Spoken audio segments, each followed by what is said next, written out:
राष्ट्रवादी असंघटित कामगार सेल प्रदेश अध्यक्ष माननीय मनोज व्यवहारे साहेब यांच्या आदेशानुसार प्रदेश सरचिटणीस व सांगली जिल्हा निरीक्षक माननीय किशोर एटम साहेब यांच्या अध्यक्षतेखाली सोमवार दिनांक 10 फेब्रुवारी 2025 रोजी सांगली शहर व ग्रामीण विभागाची आढावा बैठक घेण्यात आली। सांगली शहर व ग्रामीण विभागाने केलेल्या कामाची व संघटन बांधणीची माहिती शहर अध्यक्ष मुझफ्फर सनदी व ग्रामीण अध्यक्ष सलीम सय्यद यांनी दिली। तसेच येणाऱ्या महापालिका निवडणुकीत व शासनाच्या विविध समित्यांवर पदाधिकारी यांना संधी मिळाली अशी मागणी करण्यात आली। यावेळी राष्ट्रवादी काँग्रेस पार्टी सांगली शहर जिल्हा अध्यक्ष माननीय पद्माकर जगदाळे सर यांनी किशोर एटम साहेब यांचं पुष्पगुच्छ देऊन स्वागत केलं। पश्चिम महाराष्ट्र विभागीय कार्याध्यक्ष माननीय मनोहर माळी साहेब यांनी मार्गदर्शन केलं।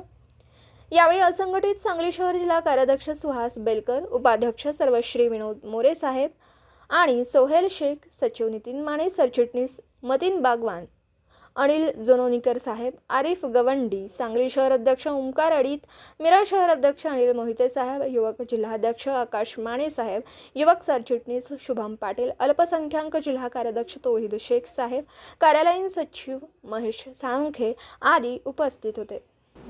दिवसभरातील घडामोडींचा आढावा घेण्यासाठी पाहत रहा N24 मराठी न्यूज चॅनल।